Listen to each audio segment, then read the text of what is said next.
Wherever you are watching me from, may your eyes be opened. The eyes of your understanding be open to this message. In Jesus' mighty name, amen. Amen. So we're going to be revealing Jesus. And I want to start with a scripture in the book of Job chapter 23. Job 23 verse 1 to 3. Then Job spoke again, verse 2. My complaint today is still a bitter one, and I try hard not to groan aloud. If I only knew where to find God, I will go to his court. If only I knew where to find God, I would go to his court. Now I want to ask you, do you know where to find God? Who is God? Where can you find him? Where is he? What is he? How is he? When was he born? In this series, we're going to answer all of these questions. So my first question is, who is God? From a Christian perspective, we understand God as the Creator. And anyone who knows me closely will understand that I have been studying Genesis chapter 1 verse 1 for a very long time. And I don't know when I'll ever finish studying Genesis 1 verse 1. But then let's turn our Bibles to Genesis chapter 1 verse 1.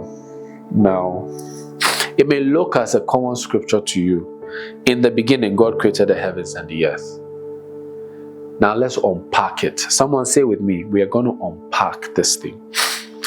But before we unpack it, let's understand how creation started. Because the Bible says that in the beginning, God created the heavens and the earth. So what is creation? Now, my fellow brothers in science and people who don't believe what the scripture is saying, they rather believe in a theory called the Big Bang theory. Now, according to the Big Bang theory, let me just summarize it. Everything, there was this heating up, and everything, the universe exploded. And when it exploded, that is what formed the stars, the galaxies, and all of those things. Now, one of the interesting questions is, the things that exploded, who created them? Just to analyze what people believe in. If the Big Bang theory is supported by something exploding, who created that thing? So it is so obvious that when you search through science and you search through scripture and you compare with every other resource material you find, you would acknowledge that there is a higher power. And most people choose to call this higher power the supreme of all beings, because he is above all. Now, again, in science, we have something called the continuum, that is time, space, matter. So there's a principle that believes that everything falls under these three. Please note that down, these three: time, space, and matter. Now, you cannot have time. Where would you put it? Place or space is important. You cannot have a place. When will you put it? They move hand in hand. And that is where the Trinity concept starts to evolve. The same thing Bible has been talking about from Genesis chapter 1. You realize that Trinity, everything in this world is guided. In most cases, you see three. We have, if you look at time, time is present, there's past, and then there's future. If you look at space, there's height, there's width, and then there's depth. When you look at matter, there's solid, there's liquid, and there's gas. You can break everything you see around you into these three things. There has to be a time it existed, and it had to exist somewhere, and it had to have a certain form. So it's so interesting that if we look at our God, he too he's the Trinity, the trio. He has a triune nature, and he's God the Father, he's God the Son, and he's God the Holy Spirit. Now let's go back to the Genesis chapter 1, verse 1. And you realize in the beginning, God created the heavens and the earth. Now, in the beginning, that is where you see time, right? In the beginning is the time. God created the heavens. The heavens is the space, the place, and then he created the earth, the thing we can, the solid, the liquid, the gas, the things we can feel. Those three happened in Genesis chapter 1. So that science theory has been settled. Because in Genesis 1 verse 1, there was time, there was space, there was matter. Now let's look at Genesis 1 verse 6 to 7. When we say space, space is not always the one that our brother Elon Musk is entering into. Look at Genesis chapter 1 verse 6. Then God said, "Let there be a space between the waters to separate the waters of the heavens from the waters of the earth." And that is what happened. That's in verse 7.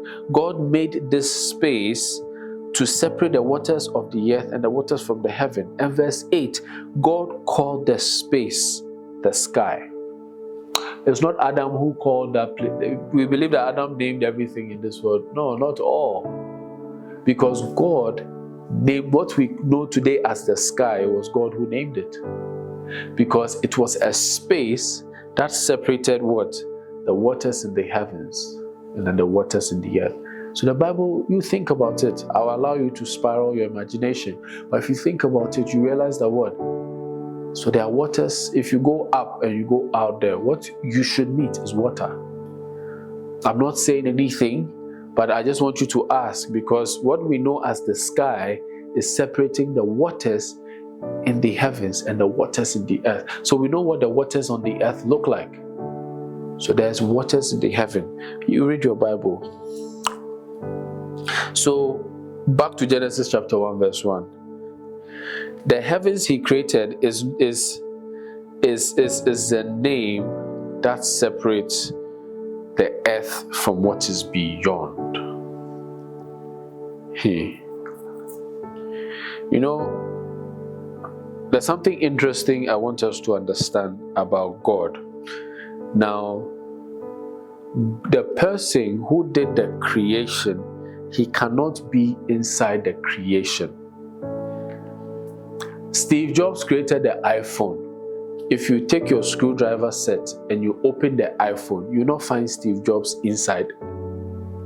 He had to be outside of the iPhone in order to create the iPhone. He and his team of engineers. So you will not find the engineers in your iPhone or Samsung or all these other things. So God had to be somewhere, and he created the world. He created everything. So if you are looking for a God, he cannot be in the things he created. I hope someone is following me. God cannot be in the earth. He cannot be in the heavens. He cannot be in the spaces of what he created. He exists beyond that. Now, God created time. So God cannot be in the past. He cannot be in the present. He cannot be in the future. You cannot limit God to the things he created, because he exists beyond that.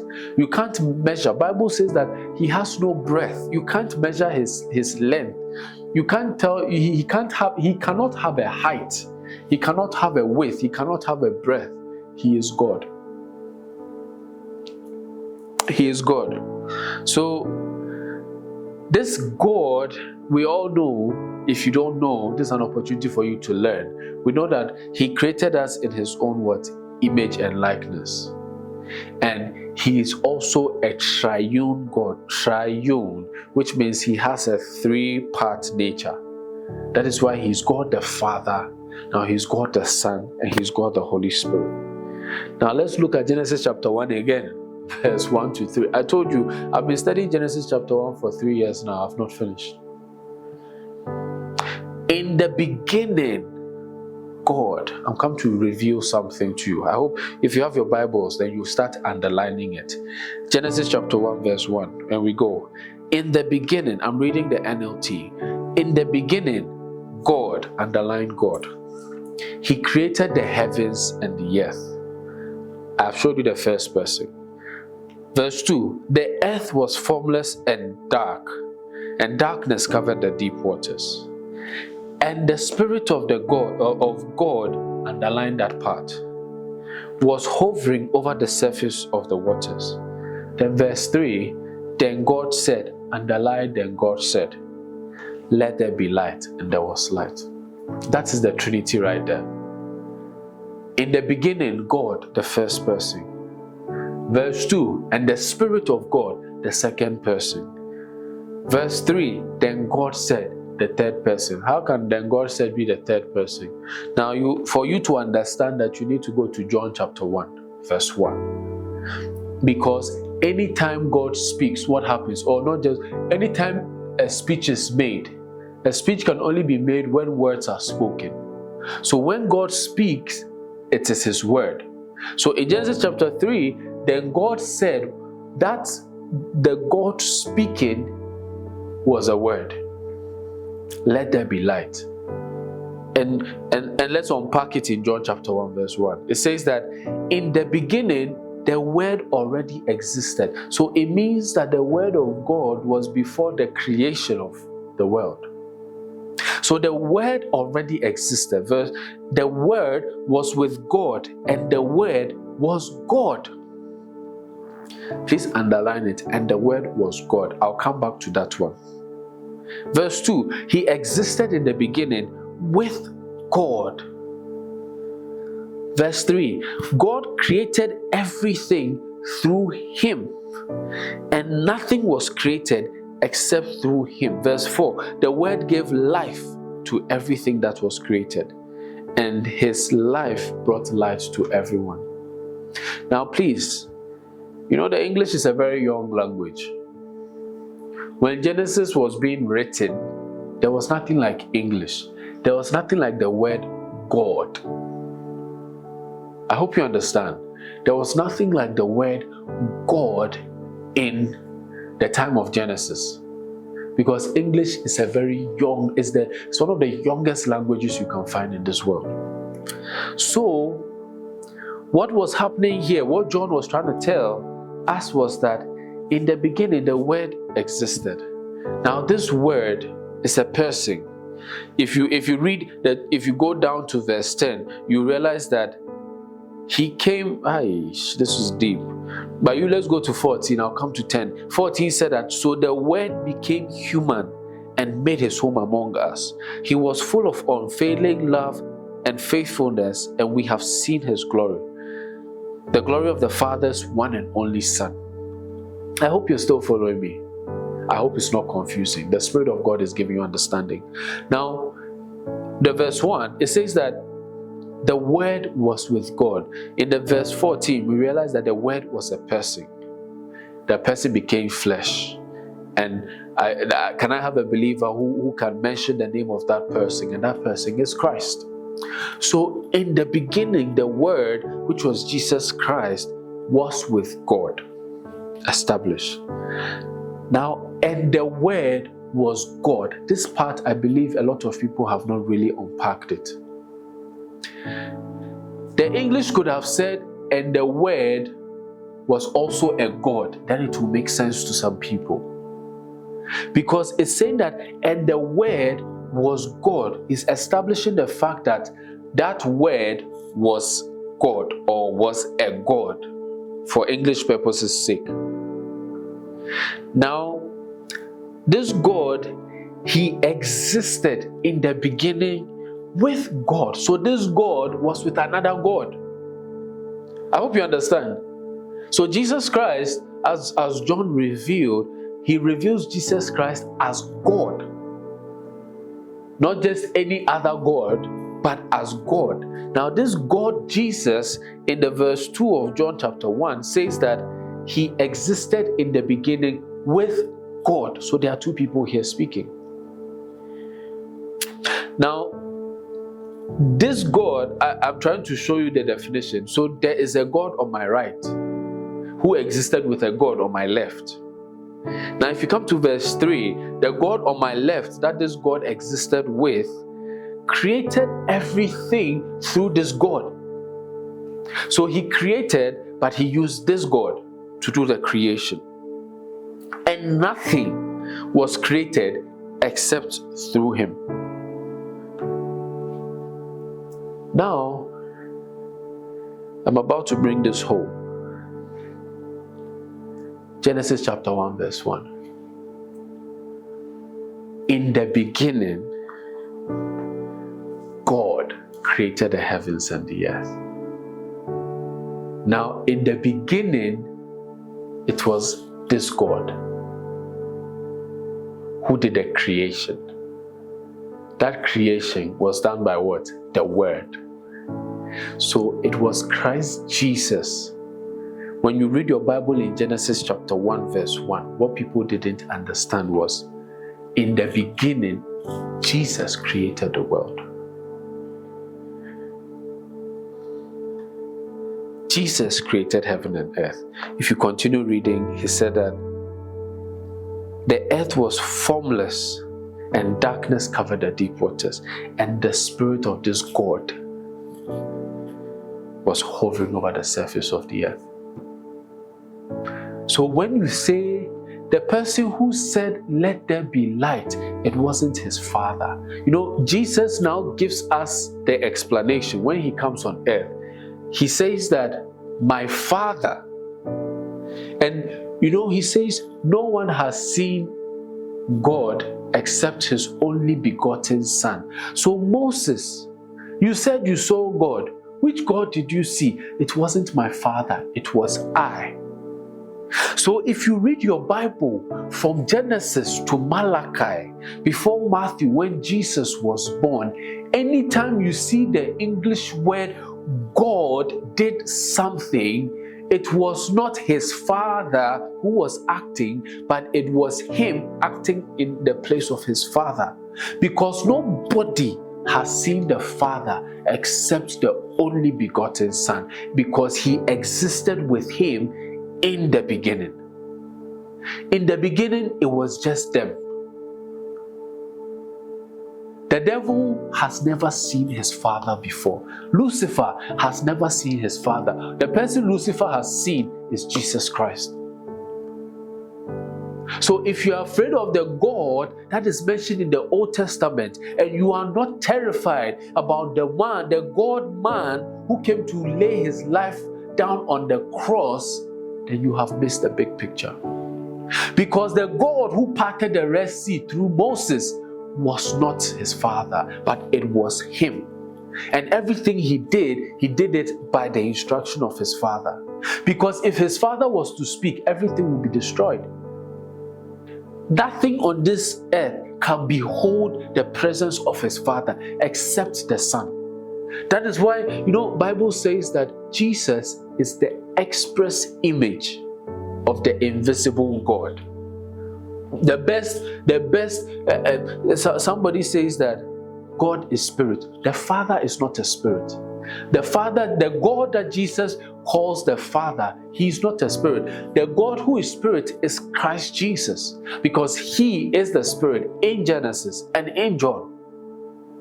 Because if his Father is a spirit, then every other spirit can see him, and that has refuted what Jesus said, that no one has seen the Father. So he cannot be a spirit. The Father cannot be a spirit. The Father cannot be a flesh. It is only his Son. And you see, if you look at, that's why I said I'll come back to the John chapter 1 verse 10. He says that he came into the very world he created, but the world did not recognize him. The person who created the world, the person that, and you see, Jesus Christ, if you search through the scriptures, you see that he said this so many times. He said that you search through the scriptures daily, but all was about me. Because you didn't see the name Jesus Christ, you cannot make that connection. And when they asked him, he said that, I am. And they took stones. They were about to beat him, because when the ancestors asked him, what should we, who do we say you are? What is your name? He said, I am that I am. When Jesus came, he came to say that I am. Because then I was speaking from my throne, you were afraid, you were trembling. The man who they stoned, who they beat, who they scraped, who they did all kinds of things to, it is this same man who thousands were falling just by stepping in his ark, his tabernacle, all of those things. In those days, if you go to the Holy of Holies, the chief priest, they will tie them with a rope. If you enter there and you are not standing right with God, you will die. They can't even come and pull your body. So the rope is what they will use to pull. And they will tie some bells on your leg, according to the Hebrew text, so that when you step, they can hear that yes, you are still alive. When they stop hearing sounds and they pull and you are not resisting, they know you are dead. Then they just pull your dead body out, because they can't even go there to take your body. But today, men had the audacity to slap that God in the face. We could slap him. They could pierce him. But they didn't know what they were doing. Even the devil had the audacity to stand before him and tempt him. Tempt him with the own words he himself spoke. So my brothers and sisters, there's so much more I want to talk about, but in our next episode, we're gonna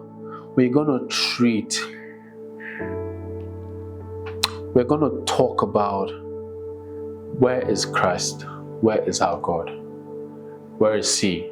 Why does it seem like you can't feel him, you can't see him, you can't know?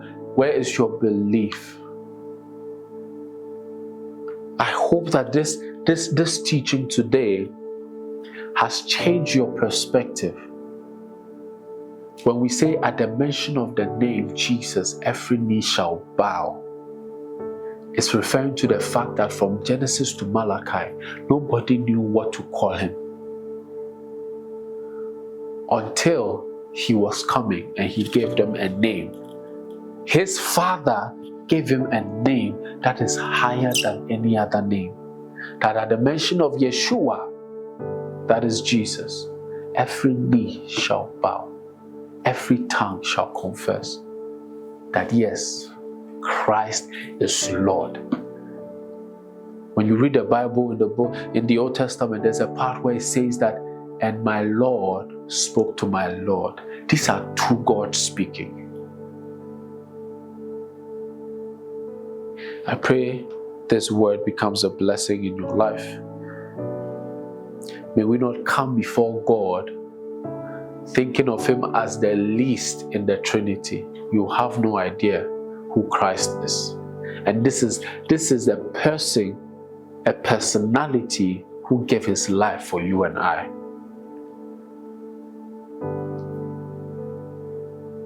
You can't compare this God to any other God. Jesus is God, and his reign shall rule forever. May the good Lord bless you. May Christ manifest himself. May he reveal himself deeper and more to you. As you continue to study in his word, may he release his abundance of blessings over your life. May God bless you and keep you in Jesus' mighty name. Amen. Please like this video. You can subscribe. And may the good Lord bless you. See you.